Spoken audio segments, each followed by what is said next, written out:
a WikiVidi documentaries production. Don't forget to like and subscribe. Enjoy.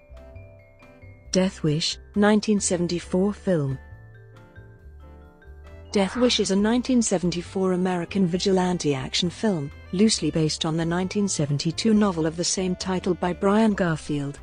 The film was directed by Michael Winner and stars Charles Bronson as Paul Kersey, a man who becomes a vigilante after his wife is murdered and his daughter sexually assaulted during a home invasion. It was the first of the Death Wish film franchise. At the time of release, the film was attacked by many film critics due to its support of vigilantism and advocating unlimited punishment of criminals. The novel denounced vigilantism, whereas the film embraced the notion. The film was a commercial success and resonated with the public in the United States, which was facing increasing crime rates during the 1970s. Plot: Paul Kersey is an architect living in Manhattan with his wife Joanna and grown daughter Carol. One day, Joanna and Carol are followed home by three thugs who invade the apartment, posing as deliverymen. They fatally injure Joanna and sexually assault Carol. After his wife's funeral in Connecticut, Paul has an encounter with a mugger in a darkened street. Paul fights back with a homemade weapon, causing the mugger to run away. Paul is shaken and energized by the encounter. Paul's boss sends him to Tucson, Arizona to see Ames Giant Chill, a client with a residential development project. A few days later, Paul is invited to dinner by Ames at his gun club. Ames is impressed with Paul's accuracy at the target range. Paul reveals that he was a conscientious objector during the Korean War when he served as a combat medic.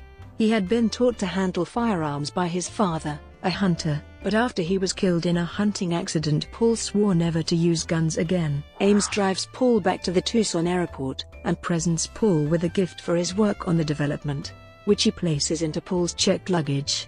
Back in Manhattan, Paul learns from his son-in-law, Jack, that his daughter is severely depressed from the trauma of the assault and is now catatonic. Paul and his son-in-law have his daughter committed to a mental hospital. Paul learns that Ames has given him a revolver. He loads it, then takes a late-night walk during which he is mugged at gunpoint. Paul shoots the mugger, and in a state of shock, he runs home to vomit. The next night, Paul walks through the city looking for violent criminals. Over the next few weeks, Paul kills several people, some of whom he provokes into attacking him and others whom he sees threatening others. NYPD Lieutenant Frank Ochoa investigates the vigilante killings. His department narrows it down to a list of men who have had a family member recently killed by muggers and who are war veterans. Ochoa soon suspects Paul and is about to make an arrest when the district attorney intervenes and tells Ochoa to let him loose in another city instead. The DA and the police commissioner do not want the fact to get out that street crime in New York City has dropped dramatically since Paul became a vigilante, and fear that if he is not stopped, the whole city will descend into chaos. Ochoa does not like the idea, but relents. Paul shoots two muggers on the stairs before being wounded in the leg by a third mugger with a pistol, who then Kersey pursues to a warehouse. When Paul corners him, he challenges him to a fast draw, only to faint, with the mugger escaping. His gun is discovered by a young patrolman, who hands it to Ochoa, and is told to forget he ever saw it. The press are informed that Paul is just another mugging victim. Hospitalized, Paul is ordered by Ochoa to leave New York permanently. Ochoa tells Paul to have his company transfer him to another city and, in exchange, Ochoa will dispose of Paul's revolver. Paul arrives in Chicago Union Station by train. Being greeted by a company representative, he notices a group of hoodlums harassing a young woman. He excuses himself and helps the woman. The hoodlums make obscene gestures, but Paul makes a finger gun at them and smiles. Cast: Character actor Robert Murnau had a minor role as a mugger in the film. John Hertzfeld played the mugger who cuts Paul's newspaper on the subway. Lawrence Hilton Jacobs, who later co-starred on the highly successful television show Welcome Back, Kotter, had an uncredited role as one of the Central Park muggers near the end of the film. It has been rumored that Denzel Washington made his screen debut as an uncredited alley mugger, because, in a long shot, the actor shown appears to resemble him, but according to Washington himself, that is not true. Actress Helen Martin, who had a minor role, subsequently appeared in the television sitcoms Good Times and 227. Sonia Monzano, has an uncredited role as a supermarket checkout clerk. Christopher Guest makes one of his earliest film appearances as a young police officer who finds Kersey's gun. The film also marked Jeff Goldblum's screen debut, playing one of the freaks who assaulted Kersey's family early in the film. Production. The film was based on Brian Garfield's 1972 novel of the same name. Garfield was inspired to use the theme of vigilantism following incidents in his personal life.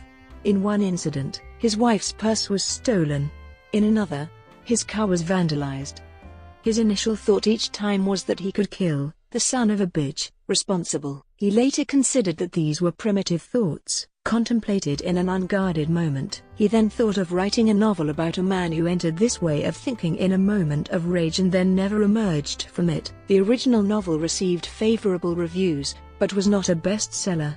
Garfield sold screen rights to both Death Wish and Relentless to the only film producers who approached him, Hal Landers and Bobby Roberts. He was offered the chance to write a screenplay adapting one of the two novels, and chose Relentless. He simply considered it the easier of the two to turn into a film. Wendell Mays was then hired to write the screenplay for Death Wish. He preserved the basic structure of the novel, and much of the philosophical dialogue. It was his idea to turn police detective Frank Ochoa into a major character of the film. His early drafts for the screenplay had different endings than the final one. In one, he followed an idea from Garfield.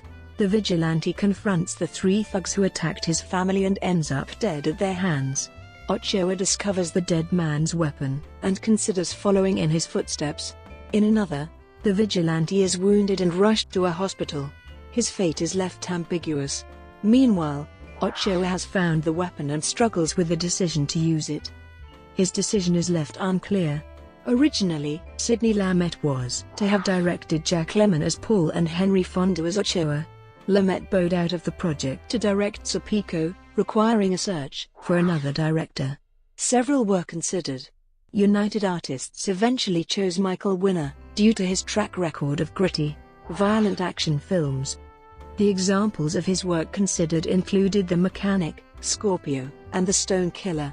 The film was rejected by other studios because of its controversial subject matter, and the perceived difficulty of casting someone in the vigilante role. Winner attempted to recruit Bronson, but there were two problems for the actor. First, his agent, Paul Kersey, considered that the film carried a dangerous message. Second, at this point the screenplay followed the original novel in describing the vigilante as a meek accountant, hardly a suitable role for Bronson. The film project was dropped by United Artists after budget constraints forced producers Hal Landers and Bobby Roberts to liquidate their rights. The original producers were replaced by Italian film mogul Dino De Laurentiis. De Laurentiis convinced Charles Bronson to bring the project to Paramount Pictures. Paramount purchased the distribution rights of the film in the United States market, while Columbia Pictures licensed the distribution rights for international markets. De Laurentiis raised the $3 million budget of the film by pre-selling the distribution rights. With funding secured, screenwriter Gerald Wilson was hired to revise the script. His first task was changing the identity of the vigilante to make the role more suitable for Bronson. Paul Benjamin was renamed to Paul Kersey. His job was changed from accountant to architect. His background changed from a World War II veteran to a Korean War veteran. The reason for him not seeing combat duty changed from serving as an army accountant to being a conscientious objector. Several vignettes from May's script were deemed unnecessary and were therefore deleted. Winner himself asked for several revisions in the script. Both the novel and the original script had no scenes showing the vigilante interacting with his wife. Winner decided to include a prologue depicting a happy relationship, so the prologue of the film depicts the couple vacationing in Hawaii. The early draft of the script had the vigilante being inspired by seeing a fight scene in the Western film High Noon. Winner decided on a more elaborate scene, involving a fight scene in a recreation of the Wild West, taking place in Tucson, Arizona. The final script had the vigilante making an occasional reference to Westerns. While confronting an armed mugger, he challenges him to draw. When Ochoa tells him to get out of town, he asks if he has until sundown to do so. The killing in the subway station was supposed to remain off-screen in May's script, but Winner himself decided to turn this into an actual, brutal scene. A minor argument occurred when it came to a shooting location for the film. Bronson asked for a California-based location so he could visit his family in Bel Air, Los Angeles. Winner insisted on New York City and De Laurentiis agreed. Ultimately, Bronson backed down. Death Wish was shot on location in New York City during the winter of 1973-1974. Death Wish was first released to American audiences in July 1974. The world premiere took place on July 24 in the Loews Theatre of New York City. Soundtrack. Multiple Grammy Award-winning jazz musician Herbie Hancock produced and composed the original score for the soundtrack to the movie. This was his third film score, behind the 1966 movie Blow Up and 1973's The Spook Who Sat by the Door. Michael Winner said, "Dino, De Laurentiis said get a cheap English band. Because the English bands were very successful. But I had a girlfriend who was in Sesame Street, a Puerto Rican actress, who played the checkout girl at the supermarket, in Death Wish. And she was a great jazz fan. She said, well, you should have Herbie Hancock, he's got this record out called Headhunters. She gave me Headhunters, which was staggering. And I said, Dino, never mind a cheap English band. We'll have Herbie Hancock. Which we did." Hancock's theme for the film was quoted in Judge, Jury, and Executioner, a 2013 single by Atoms for Peace. Reception. Death Wish received mixed to extremely negative reviews upon its release, due to its support of vigilantism, but it affected U.S. audiences, and began widespread debate over how to deal with rampant crime.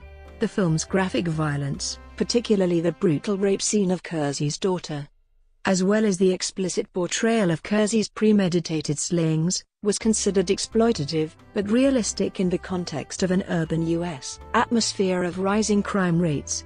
Many critics were displeased with the film, considering it an immoral threat to society and an encouragement of antisocial behavior. Vincent Canby of the New York Times was one of the most outspoken writers, condemning Death Wish in 2 extensive articles. Roger Ebert gave the film a positive review, while not agreeing with its philosophy. Garfield was also unhappy with the final product, calling the film incendiary, and stated that the film's sequels are all pointless and rancid, since they advocate vigilantism, unlike his 2 novels, which make the opposite argument.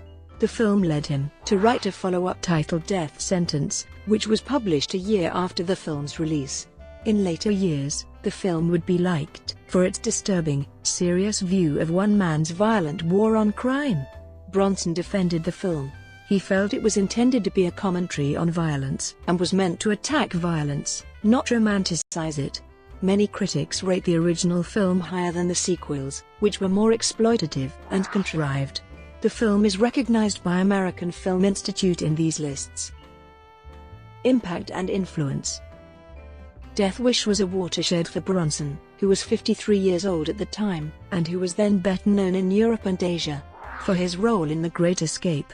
Bronson became an American film icon, who experienced great popularity over the next 20 years.